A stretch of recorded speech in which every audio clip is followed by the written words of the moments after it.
132편 1절.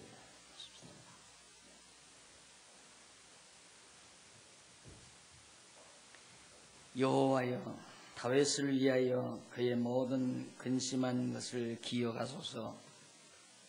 저가 여호와께 맹세하며 야곱의 전능자에게 소원하기를, 내가 실로 나의 거하는 장막에 들어가지 아니하며 내 침상에 오르지 아니하며 내 눈으로 잠들게 아니하며 내 눈꺼풀로 졸게 아니하기를, 여호와의 처소 곧 야곱 전능자의 성막을 발경하기까지 하리라 하였나이다.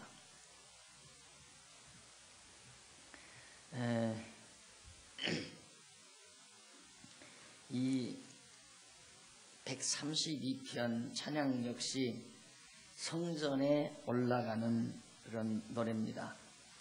대부분 이 성전에 올라가는 노래는 회복하신 권능 찬양시, 회복됐다라고 할 때 물론 백성이 남아있는, 바벨론 포로에서 남아있는 백성이 예루살렘으로 돌아왔다는 의미도 있지만은, 그 회복에 있어서 가장 핵심적인 내용은 성전이 회복된 데 있는 겁니다.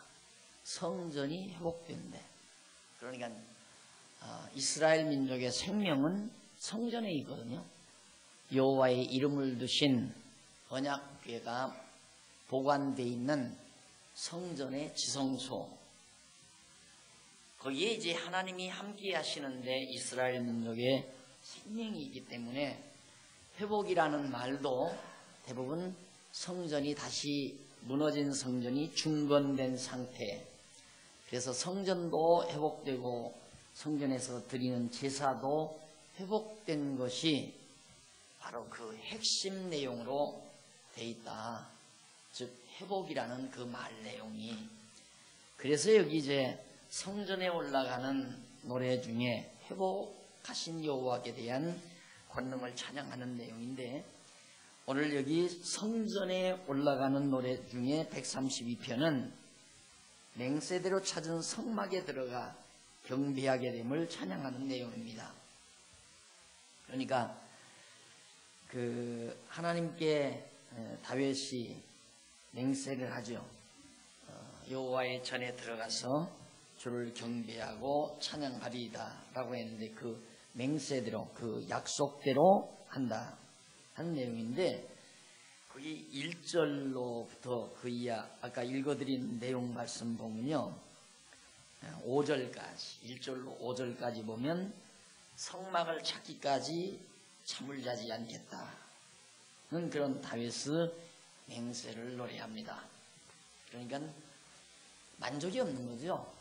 다윗이 자기가 거처할 왕궁을 황금으로 짓고 왕위에 앉아 있어도 재미가 없는 거예요. 왜? 여호와의 언약궤가 그냥 장막 안에 있으니까. 때 묻은 장막, 광야길 걸어오면서 그냥 또 사용했다가 또 그것 접어서 메고 왔다가 그러면서 40년 동안 왔을 뿐만 아니라, 그게 이제 사사시대에 한 200~300년 동안 이리 굴러다니고 저리 굴러다니고 한 군데도 정착되지 아니한 그런 상태에서 그 성막이 오고 갔댔는데, 그걸 이제 다윗성에다가 딱 쳐놓고 거기다가 언약궤를 모셔놨으니까 다윗으로서는 황금으로 지은 집이 참 바늘방석 같죠. 한번 상상해 보세요. 참 고맙고 사랑스러운 부모님이, 나이 드신 부모님이 시골집, 옛날 살던 시골집 오두막살이 집에 여름에는 빈대가 나오고 벼룩이 뛰어다니고, 그리고 정말 문풍기로 바람이 겨울에는 슬슬 들어오는 그런 찌그러져가는 오두막살이 집에 살고 있는데, 나는 서울에 와서 성공해가지고 고급 저택을 짓고 산다. 그 잠자리가 편할 리가 없죠. 물론 부모 생각 없고 무시하는 자식 같은 분이야 상관없지만은 바울이 지금 그런 심정이란 말입니다. 정말 내가 여호와의 전을 발견하기까지, 여호와의 전이 지어져 가지고 언약궤가 제대로 자리 잡을 때까지는 내가 정말 하나님 앞에서 밥도 먹지 않고 내가 마음의 근심이 되고 또 나의 거하는 장막에 들어가지 않고 침상에 오르지도 않고 내 눈으로 잠들게 하지도 않고 눈꺼풀로 졸지도 아니하기를 언제까지? 여호와의 처소가 마련될 때까지 그렇게 하겠습니다 라는 얘기예요. 얼마나 여호와의 전 성전을 그렇게 사모했는가, 이걸 보면요, 우리가 주님의 몸된 교회를 얼마나 사랑하고 있는가를 견주어 볼 수가 있습니다. 솔로몬이, 즉 다윗이 사모하는 전은 이런 건물이거든요. 이런 건물로 이렇게 지어놓은 거지만 우리들에게 주시는 성전은 건물이 아니라 실제 아니에요. 그리스도를 중심으로 해서 우리가 다 받은 은사 따라 모여가지고 각각 자기 은사 따라 봉사함으로 주의 몸을 세워가는, 장성해 가게 하는 그런 진짜 성전, 신령한 성전이죠. 그런 성전을 우리가 눈으로 보고 손으로 만지고 우리가 또 그렇게 살아간다는 것이 얼마나 즐겁고 행복하겠나. 한번 상상해 보세요. 만약에 우리가 정말 아주 경치 좋은 곳에 살기 좋은 그런 저택을 지어놓고 우리가 지금 잘 먹고 잘 산다. 그런데 장안중앙교회가 없다. 주일날이 되면 가서 믿는 것과 아는 것이 하나 된 성도들 만날 수도 없고 그런 성도들도 없고, 물론 장소는 물론이지만 그런 장소도 없고, 한번 상상을 해보시면서 정말 다윗이 성전을 사모하듯이 우리들이 오늘 하나님께서 우리에게 지어주신 이 아름다운 신령한 성전을 그렇게 애지중지하며 살고 있는가. 사실은 소중하고 귀한데 막상 없다라고 생각하면 그렇게 우리의 삶이 허탄할 텐데도 그렇게 느끼지 못한다면 우리들의 감각이 무뎌져 있는 거죠. 그래서 다윗이 얼마나 여호와의 전을 사모하고 살았는가, 그것이 뼈 맺힌 찬양으로 이제 봉독해 드린 말씀 가운데 담겨져 있는 겁니다. 그러면서 6절로부터 그 이하 9절까지 보면요, 거기는 건축한 여호와의 전으로 언약궤를 옮기고 경배하게 됨을 노래합니다. 다윗은 자기 자신이 아직 올라가지도 않지 않았어요. 성전이 없는 때거든요. 그런데 물론 이 노래가 다윗이 썼다고 하는 분명한 기록은 없습니다. 그러나 설령 다윗이 썼다 하더라도 아무런 하자가 없는 거거든요. 다윗은 엄청 성전을 사모하면서, 그러면서 자기 당대에 성전이 지어지지도 않았는데 성전 지어놓고 그 황금으로 안압박 벽을 전부 황금으로 입혀놓고 그 영광스러운 지성소 안으로 정말 몇백 년 동안 광야에서부터 이렇게 전해 내려오던 언약궤를 제사장들이 전부 그걸 어깨에 매가지고 지성소로 옮겨다 놓는 그걸 상상을 하는 거예요. 그걸 노래에 지금 담고 있습니다. 그래서 이 아이들 자라게 하면서 자꾸 꿈을 갖게 해라. 꿈을 갖게 하라는 말은 상상력을 넓혀주라는 얘기거든요. 이 상상력이라고 하는 것은 사실은 그게 실제와 다름이 없는 겁니다. 예를 들면 누군가가 열차를 타고 창밖을 내다보면서 갑니다. 가다가 어떤 사람은 눈물을 줄 흘려요. 근데 어떤 사람은 자기 혼자서 아름다운 미소를 짓습니다. 왜 그러냐면 열차 창밖을 내다보면서 불길한 생각을 하는 거예요. 불길한 상상을. 그러니까 눈물이 나는 거죠. 슬픈 눈물이. 그런데 창밖을 내다보면서 즐거운 상상을 해요. 즐거운 것에 대한 상상. 그러니까 미소가 나오는 겁니다. 그래서 우리가 하나님의 언약이 이루어지고 안 이루어지는 것이 중요한 게 아닙니다. 지금 우리는 하나님의 나라를 약속받고 살잖아요. 천국에 대한 약속을, 언약을 받았거든요. 받았기 때문에 언제나 이 세상이 끝나나 그래야 천국 갈 텐데, 그게 아니라 지금도 그 천국의 아름다움을 상상하며 산다면 그 아름다움에 실제 상황이나 다름없이 내 마음에는 기쁨과 평강이 있다는 얘기입니다. 그래서 다윗이 이런 노래가 나오는 거예요. 아직 성전 지어지지도 않았는데 그 성전에 언약궤를 옮겨다 놓는 걸 상상하면서 하나님을 찬양하는 내용이죠. 자, 그럼 한번 6절 보십시다. 우리가 그것이 에브라다에 있다 함을 들었더니, 다른 지방에, 그러니까 시온성에 있어야 될 언약궤가 에브라다에 있다 함을 들었더니 나무밭에서 찾았도다.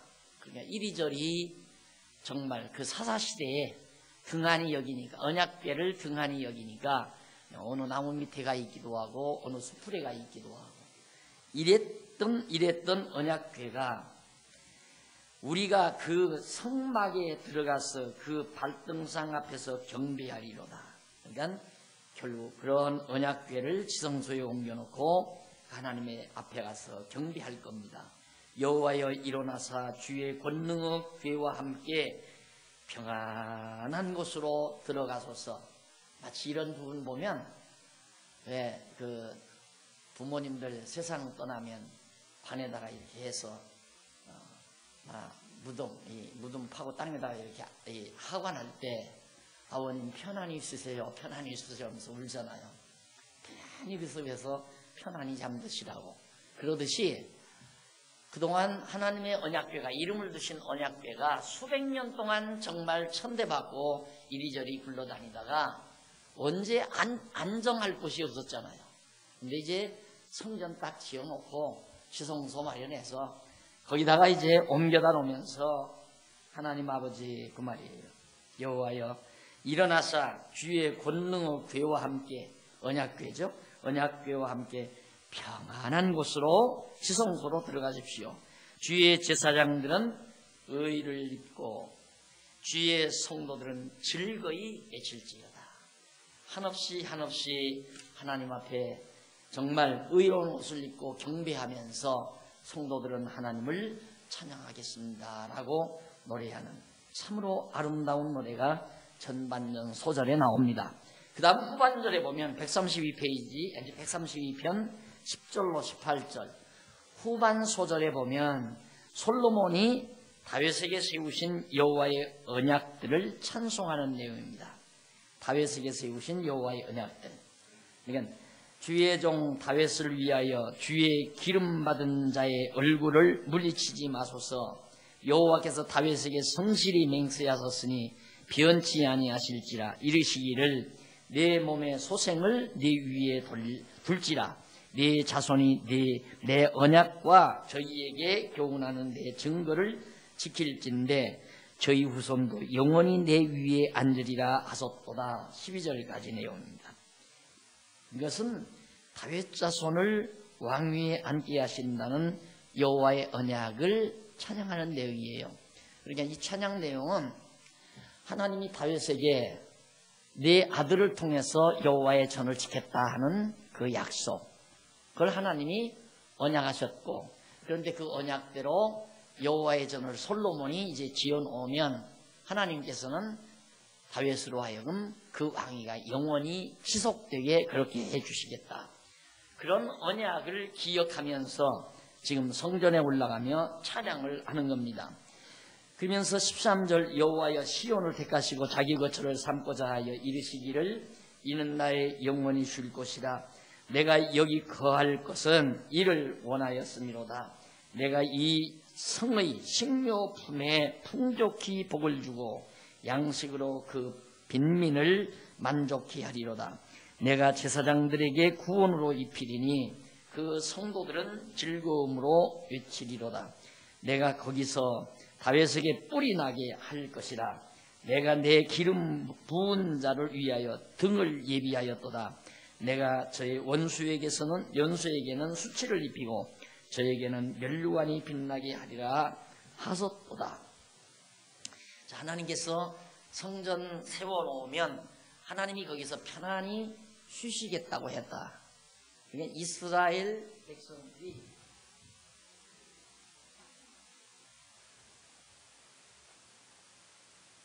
예루살렘은 지금 여기에 예루살렘인데 백성들은 넓은 지역에 살고 있죠. 그런데 저렇게 아무리 넓은 지역에 살고 있어도 하나님이 저 여호와의 전에, 여호와의 이름을 두신 언약궤가 여호와의 전에 있는 한 이스라엘 민족과 함께 한다는 얘기죠. 그래서 저 언약궤가 있으면 이방 민족들이 쳐들어오지를 못하고 쳐들어와서 다 수치를 당한다. 진짜 그랬거든요. 다윗 왕 시대에 아직 성전 짓지도 않고 그냥 장막에다가 옮겨다 놨는데도 이방 민족들이 쳐들어와서 다 망하는 거예요. 다윗 때 실패해 본 적이 없어요. 전쟁할 때 다 이겼잖아요. 다 이겼는데 왜 그렇게 이겼는가? 성막에다 둔 언약궤 때문에 이긴 거란 말입니다. 그러니까 블레셋 사람들이 야, 저 사람들의 신이 있는데 그 언약궤라고 하는 그게 있으면 저 사람들이 이기더라. 그러니까 우리가 저걸 뺏어가자 해가지고 블레셋 사람들이 한번 와서 언약궤를 뺏어갔어요. 뺏어다가 어느 도성에다 갖다 놨는데 그 도성에 저주가 임하는 거예요. 그러니까 그 도성에서 또 다른 데로 보냅니다. 그러니까 거기에 또 저주가 임해요. 그러니까 나중에는 그 언약궤를 어떻게 했는가? 달구지에다가 소가 끄는 달구지에다가 이제 언약궤를 실어서 그 엄마 소가 새끼를 가졌는데 새끼 소를 떼요. 억지로 떼요. 떼니까 엄마 소는 얼마나 새끼 소를 찾겠어요. 또 망아지도 새끼 소도 얼마나 엄마를 찾고, 그런데도 이 암소가 그 언약궤를 끌고 베스메스로 가는 거예요. 베스메스라고 하는 지역으로. 그러니까 그 언약궤를 암소가 옮겨다 놓는 거죠. 그게 갈 수가 없는 거예요. 뒤에서 새끼 송아지가 자꾸만 매매 하는데 암소가 갈 수가 없잖아요. 간다고 하는 것은 하나님께서 그 언약궤를 베스메스로 옮겨다 놓는다는 뜻입니다. 그렇게 해서 그게 딱 도착하니까 거기 베스메스 사람들은 복이 임하는 겁니다. 그래서 블레셋 사람들이 언약궤를 데려가지 않는 거예요. 마찬가지로 복음이라고 하는 것은, 하나님의 말씀은 택한 백성들에게는 복이 되지만은 불택자에게는 저주가 된다는 거예요. 이미 바울도 선언했을 뿐만 아니라 구약에도 허다하게 그런 예들이 참 많습니다. 그러니까 이스라엘 백성들에게 온 복이었어요. 그래서 베스메스로 언약궤가 가서 거기에 복이 임하는 걸 보고 다윗이 얼른 갔다가 시온성에 갖다 놨잖아요. 시온성에다가 가져올 때도 제대로 제 방법 쓰지 않고 하나님이 하라는 대로 안 하고 그냥 막 달구에다 실어서 올라오고 그러니까 손으로 잡았다가 결국에는 손으로 잡은 사람이 죽지 않습니까? 겁이 나서 처음에는 못했는데 나중에는 옮겨왔을 때 복이 임하던 사실, 그런 언약궤를 이제는 여호와의 성전, 예루살렘 성전을 짓고 지성소에다가 그 언약궤를 갖다 놓으면서 이제 하나님이 거기 쉴 곳이라, 이는 나의 영원히 쉴 곳이라 14절에 나오죠. 내가 여기 거할 것은 이를 원하였음이로다. 그러니까 구약시대에는 전부 모형이에요. 모형. 이 실제 그런 모형이 지금은 오늘 우리의 신령한 성전, 여러분과 나, 그리고 머리로 한 그리스도를 통해서 서로 끈끈하게 그리스도 안에서 엮어진 우리들의 이 단체, 이 교회, 이게 신령한 성전이거든요. 그럼 여기 언약궤라는 거예요. 언약궤란 언약의 말씀이죠. 하나님의 말씀, 언약의 말씀. 이 언약궤가 여기 담겨져 있지 않습니다. 여기에 하나님께서 우리에게 언약하신 모든 말씀이 담겨져 있는 겁니다. 그러니까 교회는, 신령한 성전 교회는 이 언약궤가 생명이에요. 이걸 지키는 거죠. 그래서 이번 목사장로 연합기도회 때 설교 강의가 바로 그 내용이에요. 교회는 누가 언약궤를 누가 가지고 있느냐, 이거에 따라서 승패가 결정되는 거예요. 확실하잖아요. 언약궤를 가지고 있는 나라가 승리하는 거지, 언약궤 빼앗기면 말짱할 거예요. 그러니까 하나님의 말씀만 살아있으면 교회는 승리하게 돼 있다. 그냥 속된 말로 인분배짱이 아니에요. 확신해서 오는 말이에요. 우리는 승리한다. 반드시 승리한다. 그것이 그냥 무식한 사람들이 가지는 배짱에서 나오는 말이 아니라, 아니 우리에게 언약궤가 있는데, 분명한 언약궤가 우리에게 있는데, 동서남북 다 찾아보세요. 우리와 같은 이렇게 분명한 언약궤를 어디에서 가지고 있는가? 서구교회 없어요. 구라파교회도 없고. 한국교회 내일 얘기할 거예요. 내일 재직회 세미나 때, 강남노예 재직회 세미나 때 우리 한국교회 현주소 이미 초대 다 옮겨간 거예요. 언약궤도 없고 이미 말씀 떠난 지 오래예요. 이미 포스트 모더니즘이 교회 전체를 다 뒤엎었어요. 누가 인텔이냐? 서로 용납하고 화합하는 사람.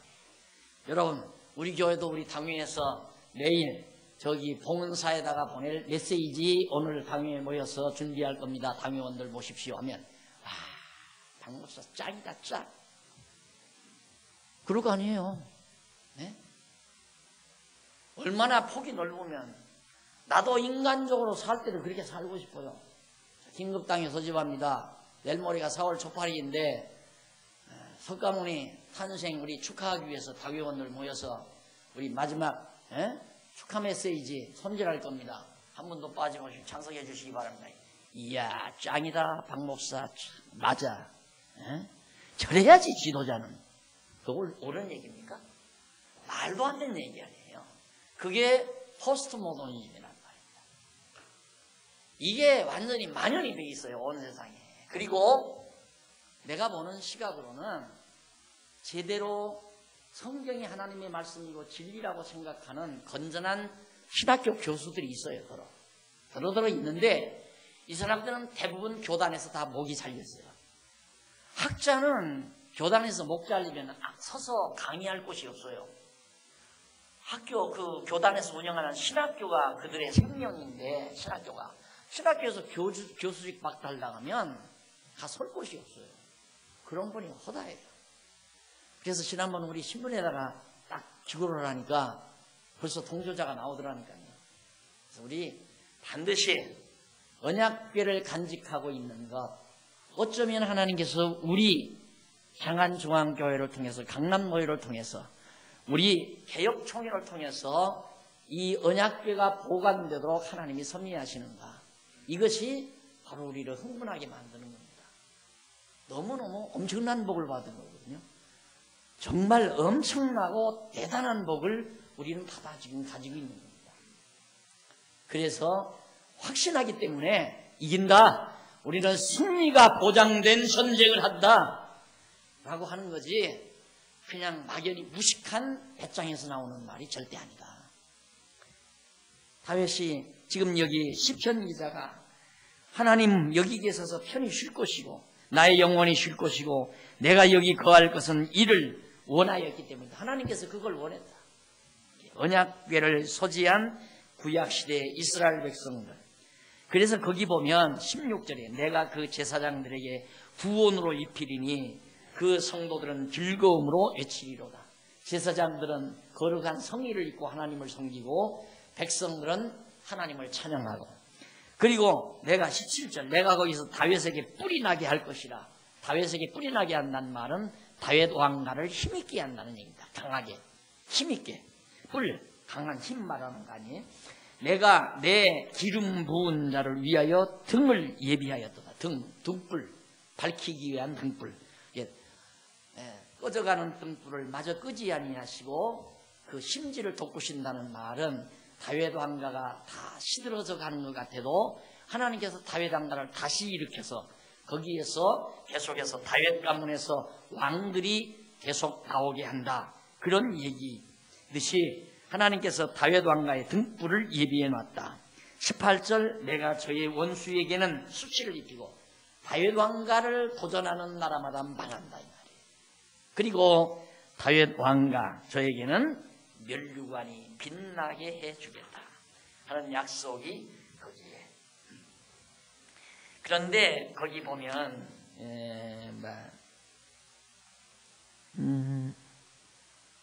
어디에 지킬진대라고 하나 나오죠. 그 말씀 봐요. 저희 4026페이지 위에서 세 번째 줄 이세메루라는 말이 나오죠. 히브리 말로. 지킬진대라는 말인데, 죄송합니다. 인용한 것인데, 열왕기상 7장 12절로 16절 그걸 노래한 거거든요. 노래하는데 거기 이제 다윗에게 네가 내 언약을 지킬진대, 만약에 지킨다면 네가 네 왕위가 견고할 것이다. 그런 얘기거든요. 그럼 가정법 아니에요. 지킬진대. 내가 언약한 것을 잘 지킨다면 네 왕가가 견고하리라. 그러니까 이게 이제 말이 안 되잖아요. 그래서 여기 바로 그 지킬진대라고 하는 히브리 말이 바로 이세메루라는 말인데, 이는 지킬 것이므로 얼마나 정확해요. 네가 내 언약을 잘 지킬 것이다 그 말이에요. 이 지킨다는 말은 하나님의 언약궤가 성전이 이렇게 있으면 이 언약궤가 여기 있죠. 지성소.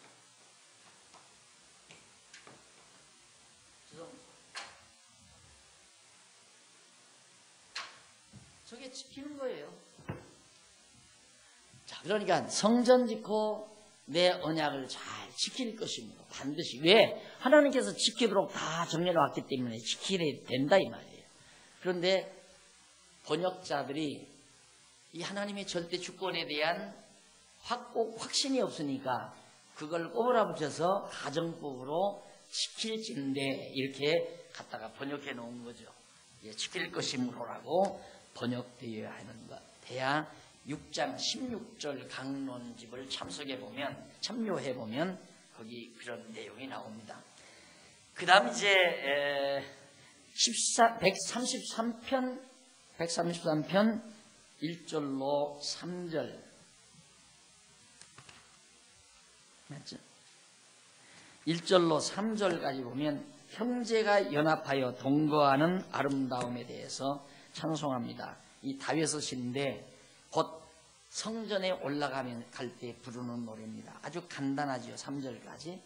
형제가 연합하여 동거함이 어찌 그리 선하고 아름다운고, 머리에 있는 보배로운 기름이 수염 곧 아론의 수염에 흘러서 그 옷깃까지 내림 같고, 헐몬의 이슬이 시온의 산들에 내림 같도다. 거기서 여호와께서 복을 명하셨나니 곧 영생이로다. 참 이 소절, 첫 소절이 참 아름답죠. 형제가 연합하여 동거함이 어찌 그리 아름다운고. 미학입니다. 기독교 미학.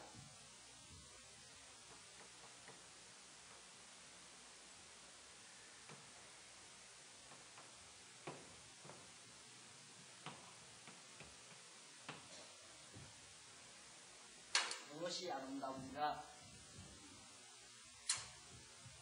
세속적인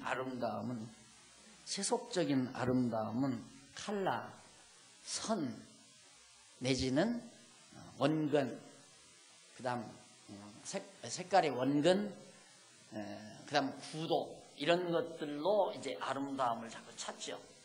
그러니까 뭐 콧날이 높으면 아름답고 낮으면 안 아름답고 구도지요.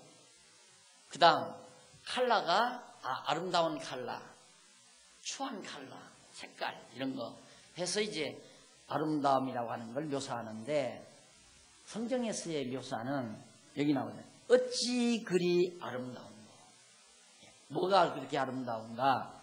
형제가 연합하여 동거함이 어찌 그리 아름다운가. 이 당시 통일왕국 시대, 다윗과 솔로몬 왕 시대에는 남북이 다 통일을 위해서 12지파가 다 함께 살 때입니다.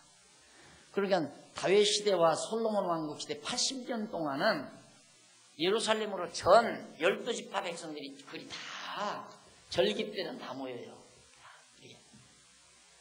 그러니까 12지파의 형제들이 다 같이 동거하고 살았단 말입니다. 그게 그렇게 아름답단 말이에요. 그러니까 형제가 연합하여 동거 같이 살아가는 것이 얼마나 아름다운가. 그런데 보편적인 인간의 사고는 같이 사는 것, 연합하는 건 싫다. 왜? 개인주의니까 연합보다는 나는 떨어져 나가는 게 좋고, 나 혼자만 좋고, 너는 안 좋아도 나만 좋아야 되고, 이게 이제 경쟁사회의 특징 아닙니까? 이게 함께 한다는 것 쉬운 게 아닙니다. 그러니까 아야 함께 하려고 하지 않냐고 개인주의로 잡아돌리는 거거든요. 개인주의로.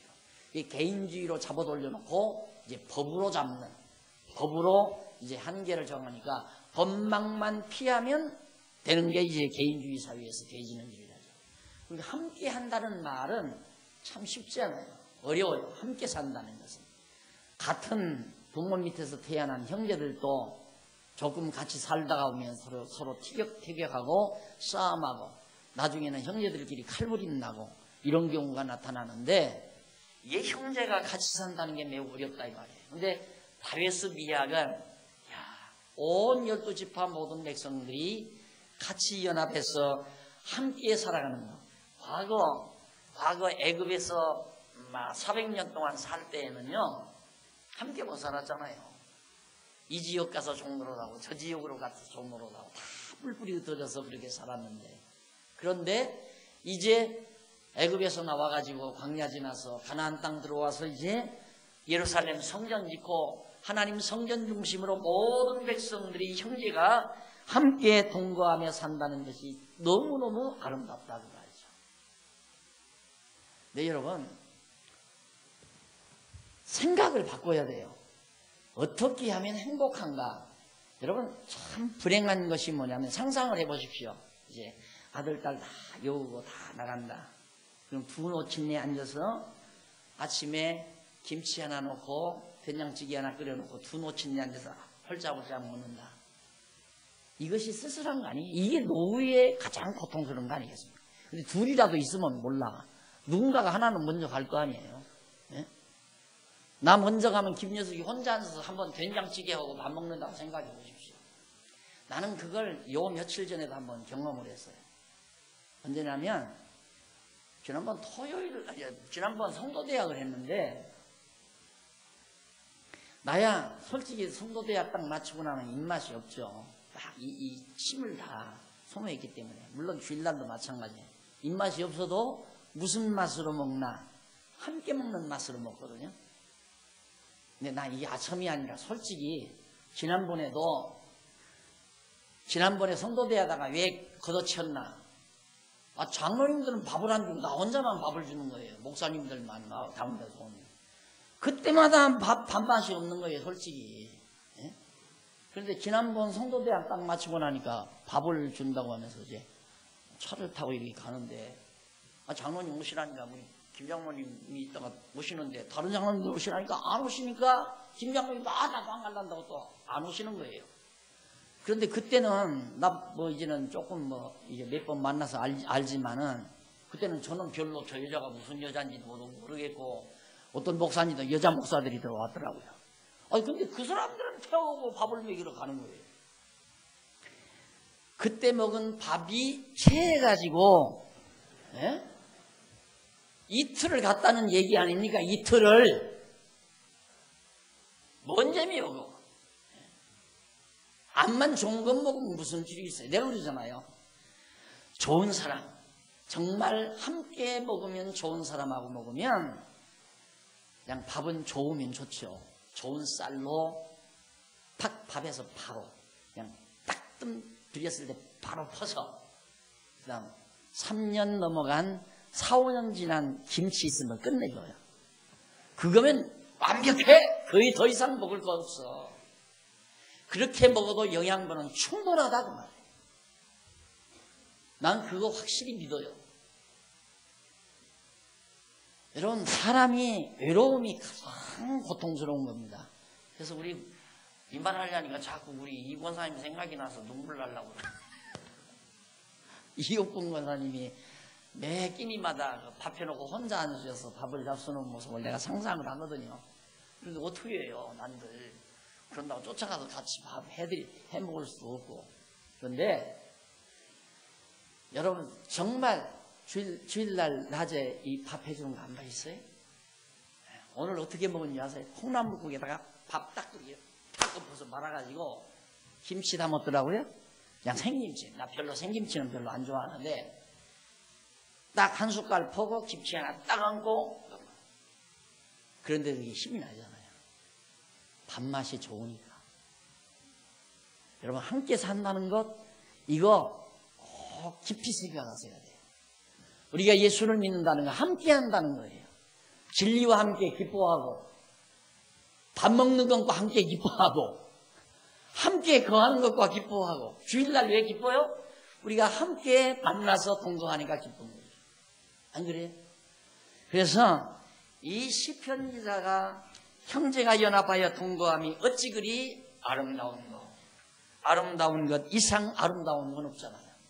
가장 아름다운 삶입니다. 그리스도 안에서 함께 하며 사는 삶이 가장 아름다운 것. 아, 저 사람 떼놓고 우리끼리 가자. 한번 예를 들어 돈은 5만 원밖에 없어요. 호주머니에 돈은 없는데 저 집사 2명을 떼놓고 가면 둘이 가서 2만 원짜리를 먹었겠는데 저 두 집사를 데리고 가면 1만 원짜리밖에 못 먹겠다 이거죠. 그럼 2만 원짜리 먹기 위해서 두 집사 살살 떼놓고 갈 건가?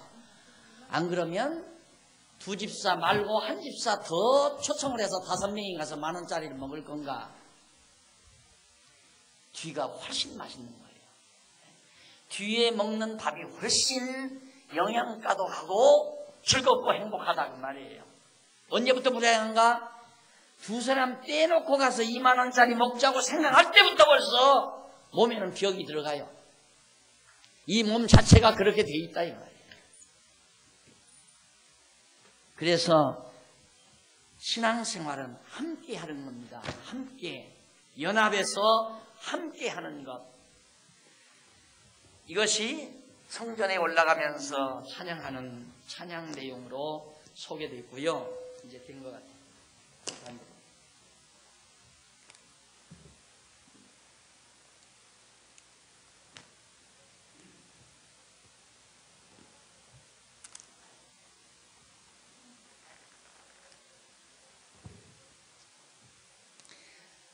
그런데 이 못된 아주 사악한 개인주의가 어려서부터, 아니 초등학교 때부터, 아니 유치원 때부터 개인주의를 막 주입을 시켜요. 이건 인간을 체계적으로 망가뜨리는 행위입니다. 체계적으로 망가뜨리는 행위. 지금은 보세요. 얼마나 사악한가 사단이. 혼자 놀게 만들어요. 혼자 놀게. 모든 장난감이 혼자 놀게. 자기밖에 몰라요. 혼자 놀게. 그런데 우리 클 때 혼자 못 놀거든요. 우리 클 때는 혼자를 못 놀고, 내가 엊그저께 그랬어요. 어느 목사님들하고 마침 이제 같이 있었던 기회가 있어서, 우리 자랄 때 펴딱지 쳤잖아요. 이거 사가지고 따먹기. 그런데 둘이 같이 이거 따먹기 치다가 넘어졌다 안 넘어졌다, 너 그거 위배했다 안 했다 해가지고 펴딱지 하나 갖고 싸움하잖아요. 풀림없이 나는 정성으로 해서 땄는데 상대님이 뺏기기 싫으니까 막 우기 된다 이 말이에요. 그럴 때 이기는 방법이 뭐냐? 그래, 너 다 가져. 다 줘버리고 너 혼자 놀아. 그러고 간다. 야, 일로 와, 일로 와. 더 줄게, 같이 놀아. 우리 클 때는 그랬어요. 그런데 지금 필요 없어. 나 혼자, 얼마든지 나 혼자 놀 수 있어. 그렇게 커놓으니까, 여러분, 이 세대들이 이 다음 커놓으면요, 세상 지금보다 훨씬 사악합니다. 훨씬 사악해요. 난 몰라요. 그렇게 안전한 지금 기업주들이 보통 한 5, 60대 다 됐잖아요. 됐는데도 완전히 개인밖에는 모르잖아요. 자기들밖에. 함께 하려고 하는 생각 안 하죠. 그게 문제예요. 어차피 그렇게 가르쳐 놨는데, 야, 너 쟤 따로 먹어야 돼. 쟤 이번에 90점 맞았어. 너는 95점 먹어야 한다. 이렇게 해서 이게 문제다 학생을 성적순으로 줄 세우는 거 이거 문제다 하는데도 해결점이 없잖아요. 그럼 어떻게 하느냐? 다 똑같이 해버리면 성적 낮아지고 실력 낮아지고 그래서 엉망된다. 경쟁 무치한다. 대통령이 나와서 뜯어고치면 또 대통령이 나와서 뜯어고치고 엎어졌다 뒤집어졌다 엎어졌다 뒤집어졌다. 이게 계속 지금 몇십 년 동안 문교정책 계속 바뀌잖아요. 계속. 대통령 바뀌면 다 바뀌어. 해결책이 없는 거예요. 그래 난 세상 정치 재미가 없다니까. 우리 교회학교 줄 세울 필요 있어요? 우리 교회학교 줄 세울 필요 있느냐 이 말이죠. 사람 만들어야죠. 하나님의 사람 만들어야죠. 그리고 함께 살아갈 수 있는 아름다움을 추구할 수 있는 사람. 형제가 연합하여 함께하는 것이 어찌 그리 아름다운 거. 그런 아름다움을 추구하는 그런 사람. 이것이 교회밖에는 불가능하다 이 말이에요. 그래서 교회가 필요하다는 것이 두말할 것 없는 진리요 또 올바른 주장이라고 생각할 수밖에 없죠. 자, 1134편 1절로 3절에 보면 밤에도 송축을 받으시고 복을 주실 여호와를 찬양합니다.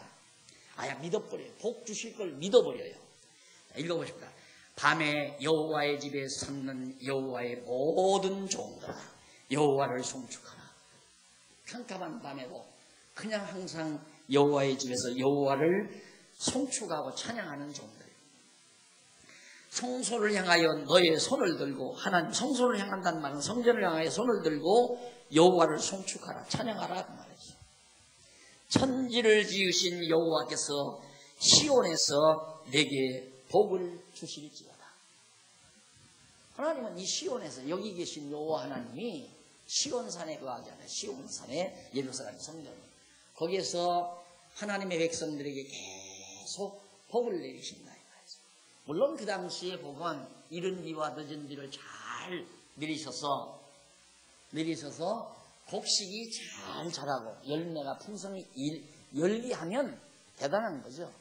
그렇게 하나님께서 하신다 하는 걸 믿고 여호와 찬양하며 살자. 자, 그럼 하나님은 우리에게 복 주시고 우리는 하나님 찬양하고 그 이상 더 행복한 게 어디 있어요? 내가 늘 그러잖아요. 우리 인간이 상대적으로 자랑거리만 있어도 살만 나잖아요. 왜 사람들이 금은보석 갖기를 왜 원해요? 그 자랑거리 되기 위해서. 그거 있어도 살만한데 왜 사람이 자랑거리가 있어야 산다. 무엇 때문에 남한테 손가락질 당하면서도 코를 무엇 때문에 올려야 돼요? 콧날을 왜 올려야 되나? 자랑하고 내 코 높다, 잘났다, 이쁘다 그거 자랑하고 싶어서. 아는 사람은 제 주머니 넣대.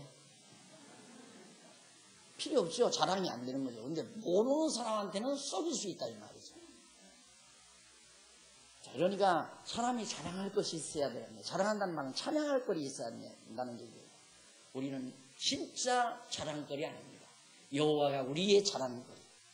왜?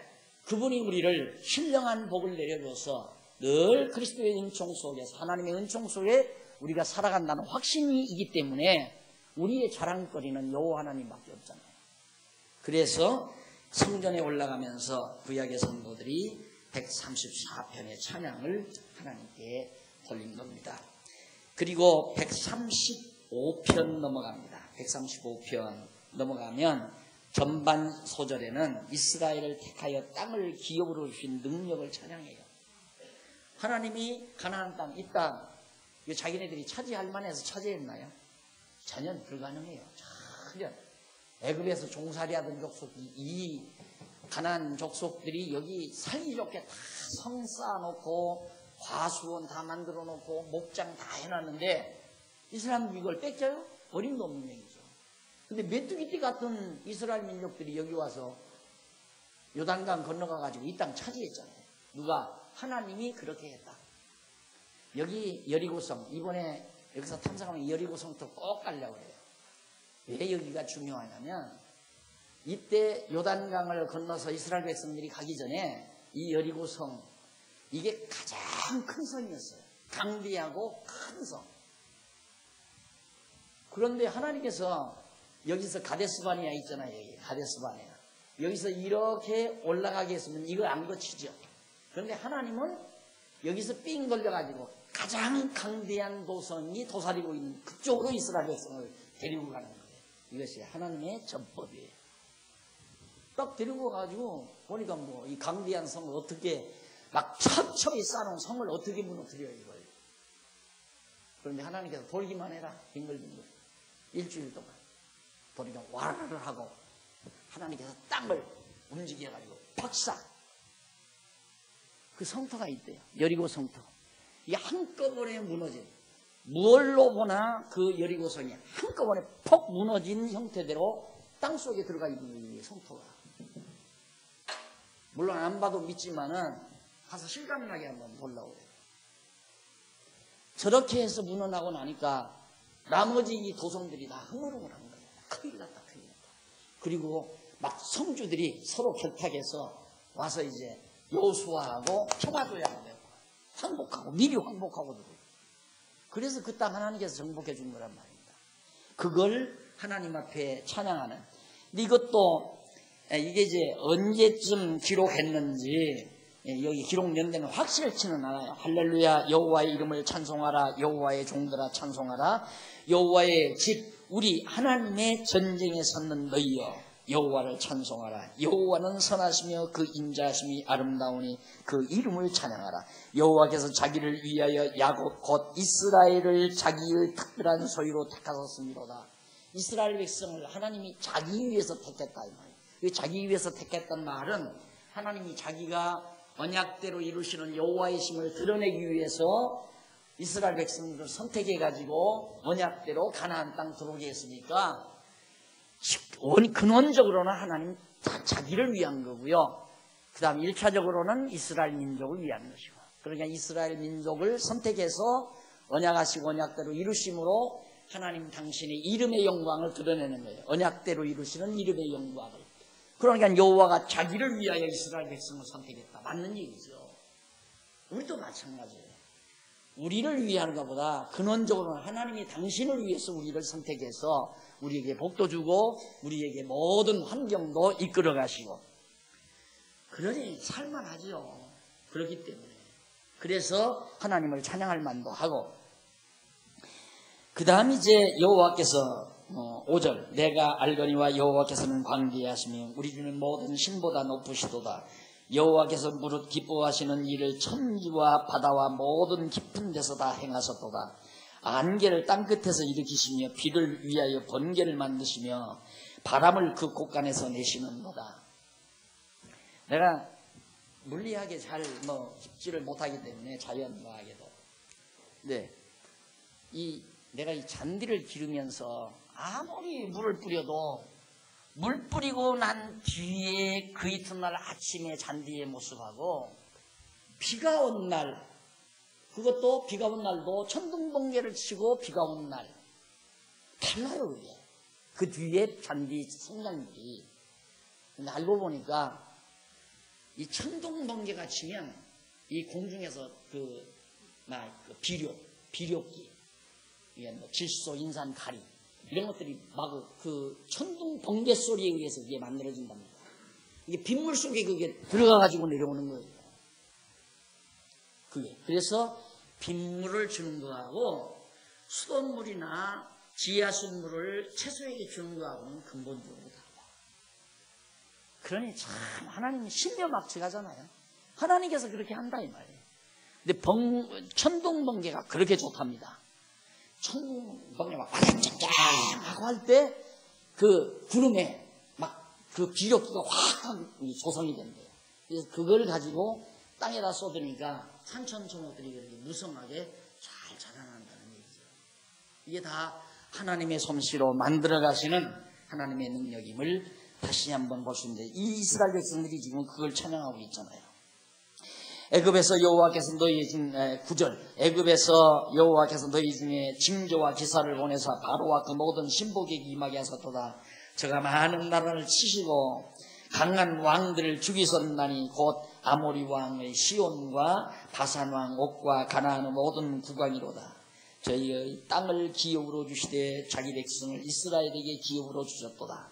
여호와여 주의 이름이 영원하시나이다. 여호와여 주의 기념이 대대에 이르리이다. 여호와께서 자기 백성을 판단하시며 그 종들을 공의히 여기시리로다. 이스라엘 백성에게 저 땅을 주신 하나님의 은혜. 13절로 21절 후반전에 나오는 내용 간단히 읽고 끝을 내겠습니다.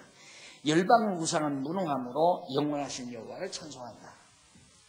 자, 이제 하나님께서 이걸 또 가르치죠. 블레셋 여기 남쪽에, 그 다음 남쪽 동남쪽에 에돔, 모압, 암몬, 그 다음 아람, 다메섹, 두로, 시돈, 먼 곳에는 이제 애굽, 조금 멀리 갔어요. 애굽, 그 다음 아수르, 바빌로니아, 바벨론 등등 이런 나라. 아주 여기 도성 국가들이 꽉 찼습니다. 그 한가운데다가 이스라엘 백성들을 딱 데려가는 거예요. 놓고 뭘 가르치는가? 이들이 섬기는 우상은 다 아무것도 아니다 그 말이에요. 아무것도 아니다. 이스라엘 백성들이 여기다 모셔놓은 여호와 하나님,